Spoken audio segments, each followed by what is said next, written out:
Mistake number 1. The one step too far. Death by selfie. It should have been just another day in the Grand Canyon West. A tour group from Hong Kong was soaking in the otherworldly views, their phones out, laughter in the air, and the Colorado River carving through a million years of stone beneath them. At the heart of it all stood the Skywalk, an architectural marvel, a horseshoe-shaped glass bridge extending 70 feet over the canyon's edge, a staggering 4,000 feet above the canyon floor.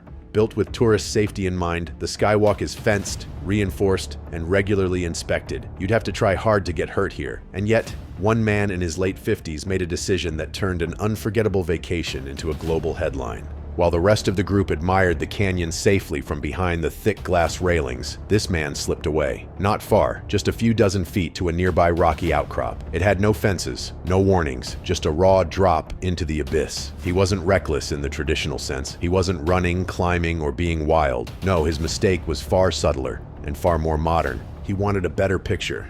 Not just any photo, a perfect one. No reflections on the glass, no crowds in the background. A raw, cinematic view of him in the vast canyon, like he'd discovered it himself. His phone was out, his eyes locked on the screen, framing the shot, adjusting the angle, just a little more to the left. One more step, just a little closer, and that's when it happened. 1 foot too far. One shift in balance. The silence that followed was the kind that drops the stomach. He vanished over the edge. It was a vertical plunge of nearly 1,000 feet. There was no scream, no last-second recovery, just a man chasing the ideal photo and falling to a death he never saw coming. His body was later recovered by helicopter from the canyon floor, and perhaps the most haunting part of the story, he was just a few yards from a completely safe, jaw-dropping view, all for a photo that never got posted. Mistake number 2. The fatal family photo, one step off the path. It was July 3rd, 2020. The world was still in the grips of a pandemic, but national parks were open, and people were craving fresh air and open space. For 59-year-old Maria Salgado Lopez and her family from Scottsdale, Arizona, the Grand Canyon was the perfect place for a day trip. They were at Mather Point, one of the safest, most visited spots on the South Rim. It's designed with tourists in mind. Wide paved paths, protective railings, and plenty of warning signs. Even young kids can explore it safely. But as is too often the case at the Grand Canyon, the line between safety and danger is just a few steps wide. Maria wanted a family photo, not the standard stand behind the rail shot. She noticed a small unofficial path branching away from the main lookout, leading to a ledge that promised a cleaner view. No fences, no obstructions, just nature and sky. She stepped over the low barrier. It wasn't a far walk, maybe 10 feet. Then she called to her family to join her. As she moved into place, positioning herself for that just right angle, her foot landed on loose gravel. Just a tiny slip. She fell 100 feet. Her family could do nothing but watch as the joy of their vacation turned into unspeakable horror. It wasn't a teenager chasing clout. It wasn't a daredevil stunt. Maria was a mother, a grandmother, a woman looking for a beautiful memory. Her mistake was small, so small it feels unfair. But the canyon doesn't grade on a curve. In this place, even a single misstep can be fatal. She wasn't taking a risk, at least not one that seemed obvious at the time. But here, even that can be a deadly error. Mistake number 3. The last post, death in the Instagram age. Colleen Burns had everything going for her. At 35, she was a marketing executive from Florida, a frequent traveler, an experienced hiker, and a skilled social media storyteller. Her Instagram feed was a polished blend of positivity, natural beauty, and personal adventure. And on July 8th, 2016, she was hiking the South Kaibab Trail, one of the most stunning and exposed trails in the Grand Canyon. As the sun began to set, casting golden light across the canyon walls, Colleen snapped a photo of herself sitting on a ledge, staring out at the grandeur before her. The moment was peaceful, quiet, timeless. She posted it to Instagram with a short caption. It was full of joy, of awe, a moment captured and shared with the world. It would be her last. Minutes later, as she and her friends were making their way back up the trail, another hiker approached from the opposite direction. On narrow canyon paths, it's common courtesy to step aside and let others pass. And that's what she did.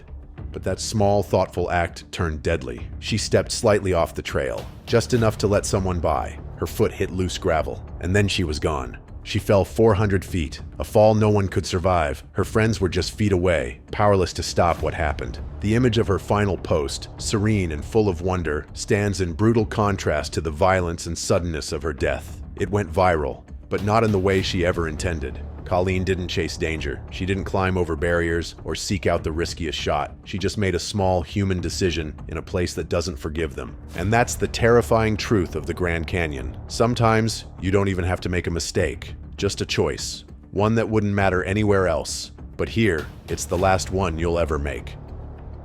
Mistake number 4. The hat grab. A reflex with no return. It's the kind of thing you'd expect in a cartoon. A gust of wind blows your hat off your head. It flutters for a second, dancing in the air like a leaf, and then drifts just out of reach, right over the edge of the Grand Canyon. What do most people do? They go for it. And that's the problem. It doesn't feel like a decision. It feels automatic. A split-second, no-thinking reaction. The brain barely has time to consider what's at stake, because your body is already moving. That's the danger of the hat grab, and sadly, it's not rare. Park rangers know this story too well. It happens every year. A visitor is walking along one of the canyon's rim trails. The view is beyond imagination, but the wind, it's strong, unpredictable, and unforgiving. One sudden gust is all it takes. A baseball cap, a sun hat, a scarf, whatever it is, it lifts off their head and drifts over the void. Most people laugh, take the loss, and move on. But for others, the reflex wins. They don't think, they just react. The instinct to reclaim something that's yours is almost primal. It kicks in before logic catches up. One quick dash, one sharp inhale, and then one foot slips. Some fall silently, others scream, but none of them get the hat. The rock near the rim is deceptive. Solid one moment, crumbly the next. Loose gravel slides underfoot like marbles on tile. And the edge? It isn't always marked. And there are no second chances when gravity steps in. There are stories of people who tried to crawl after their belongings, only to lose their footing on all fours. Others who simply leaned too far while trying to spot where the wind carried it. Gone. Just like that. Sometimes the hat stays in sight for a few seconds longer, twirling, almost mocking, before vanishing into the canyon. And down below, nothing softens the landing. Not trees, not soil, just rock. Rescue crews often don't even attempt retrieval for bodies in these cases. It's too dangerous, too remote, too late. And all for something that costs less than dinner. It's not about being foolish, it's about being human. But in the Grand Canyon, instinct is often your worst enemy. Because the canyon doesn't care that it was an accident. It doesn't care that you didn't mean to get that close. It doesn't care about how small the decision seemed. And here's the brutal truth. Your brain is wired to care about the hat, but the canyon isn't. You can buy a new hat. You only get one life. Mistake number 5. The human lightning rod. Nature strikes without warning. Most people visiting the Grand Canyon are thinking about cliffs, falls, maybe dehydration, but very few are worried about what's coming from above. Lightning isn't just dangerous in the canyon, it's deadly and fast. And in July of 2013, it struck with terrifying precision. A group of rafters were on a commercial trip down the Colorado River, deep in the canyon's belly. It's a bucket list adventure, isolated, quiet, and when the sky turns, there's nowhere to run. A monsoon storm rolled in, fast, loud, angry. The group made what seemed like the smart move. They pulled over to a sandbank to wait it out. After all, getting off the water is the right thing to do in a storm, right? Not always. Because in this case, the sand was soaked, and they huddled together. That made them the tallest conductive point in the area. The sky had been giving off signs for minutes. Subtle ones. A strange static in the air. The hairs on their arms standing upright. A quiet that seemed off. But deep in the canyon, echo plays tricks, and not every rumble feels urgent. Then came the flash. Blinding. Silent for the briefest second. Then, the sound. A crack, like the earth itself splitting open. A bolt of lightning hit the water just feet away. The current didn't stay there. It spread, surged through the wet sand like electricity through metal. The ground beneath them lit up with invisible fire. The screams were immediate. One rafter collapsed instantly, lifeless. The others jolted, thrown to the ground by invisible hands. The pain wasn't just skin deep, it was inside them. Nerves fried, muscles convulsed. Some lost vision. One forgot where they were. Shoes melted to feet. Watches fused to wrists. A few stumbled around, dazed, unable to comprehend what had just happened. One woman tried to speak, but couldn't form words. The lightning had scrambled her brain like a circuit board blown by a surge. It lasted seconds, maybe less. But the aftermath would stretch for years. Some would never fully recover. One person was killed instantly. Others were left with severe burns and lifelong nerve damage. Some had no idea what even happened until it was over. It was that fast, that devastating. And the truth is, lightning doesn't care how experienced you are, or how far down in the canyon you've gone. In that moment, they became the tallest objects in a landscape carved into bare rock and wide skies. They didn't just get unlucky, they made a decision that, while understandable, put them directly in harm's way. Lightning isn't loud at first. There's no dramatic warning. It doesn't rumble like thunder in a movie. It's quiet, until it isn't. It just shows up, and when it hits, it's merciless. Mistake. Number 6. The invisible enemy. Death from a clear blue sky. In the desert, danger often comes wearing a disguise, and no enemy is more deceptive than a flash flood. In September 1997, a group of hikers set up camp in a slot canyon, a narrow, winding corridor carved into rock, miles from the Colorado River. Above them, clear skies, not a cloud in sight. It felt like the safest, driest place in the world. But the desert plays by different rules. What the hikers didn't know was that miles away, up on the rim of the canyon, a storm was unleashing torrents of rain, and the desert floor, hard and sun-baked, can't absorb water. Instead, it channels it, funnels it, builds it into a wall of destruction, down through ravines, into slot canyons, straight toward unsuspecting campers. The walls of the canyon, once warm and silent, began to tremble with a low vibration. It was subtle at first, like a train in the distance. Birds scattered. A lizard darted up a rock and vanished. The air changed. The temperature dipped, and then came the sound. Not thunder, but a guttural roar. By the time they heard the distant growl, it was too late. What sounded like wind or far-off thunder was actually water, mud, and debris roaring through the canyon like a bulldozer. A wall of water appeared like a monster from the shadows, dark and fast and utterly merciless. It hit them like a freight train. There was no time to grab gear, no time to scream for help. One hiker tried to climb a boulder but was swept away before reaching it.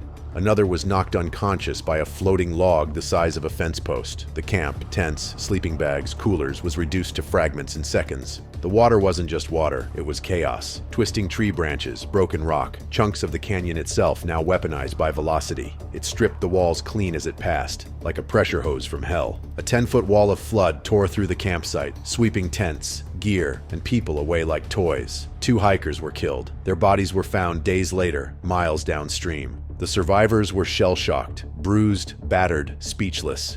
They spoke of the silence after, a silence so loud it rang in their ears. The kind that makes you realize nature isn't just indifferent. Sometimes it feels personal. And the tragic irony? They did everything right, except understand one crucial rule. It doesn't have to be raining on you to drown in the desert. They camped in a dry wash, a place that hadn't seen water in months, but when it came like vengeance. Fast, unstoppable. Flash floods are among the most misunderstood dangers of the American Southwest. You can be standing under a cloudless sky and still die in a flood that started hours ago, somewhere you can't even see. That's what makes it the invisible enemy. The Grand Canyon isn't just a national treasure, it's a test. One of patience, of respect, of knowing that sometimes the most innocent actions can become fatal in the blink of an eye. These 6 deadly errors weren't about villains or thrill seekers or reckless stunts. They were about ordinary people, tourists, hikers, families, who made one small mistake in a place where small mistakes aren't allowed. The canyon doesn't care how old you are, how far you've traveled, or how many likes your photo might get. It only cares that you understand its power, or don't. Because if you don't respect the rules, the canyon will teach them to you, one way or another.